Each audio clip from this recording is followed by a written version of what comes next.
First point is to consider what is the purpose of an interdict. And an interdict is a remedy to stop wrongs or illegal acts in the course of commission, or to prevent those that are reasonably apprehended. An interdict is not the remedy for wrongs or illegal acts which have already taken place. And there are other remedies that need to be sought in those circumstances, such as suspension, or you could have an interim order ad factum praesanda. It may seem blatantly obvious, but it is necessary to establish that the interdict was itself wrongful.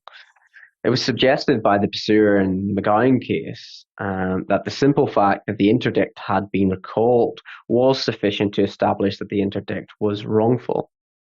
Lady Carmichael, however, held that recall of interdict without proof on the merits was not conclusive proof that the interdict was wrongful.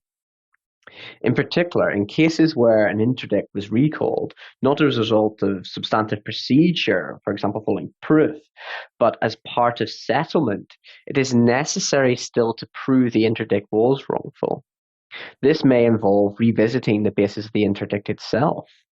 Lord Gill held in Loudon versus Hamilton that where the claimant obtained an interim interdict to which he was not entitled, he will be liable in damages to those who are subject to the interdict for the losses that they have sustained in consequence of it. In both Geomatics Limited and McGowan, damages were claimed.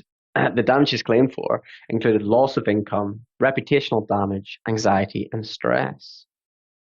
In Geomatics, did not argue that any of Mr. Stevenson's claims could not result in damages or were wrong in law. Instead, they argued that there was no causal link between wrongful interdict and the losses suffered, or that they were too small to matter, i.e. de minimis.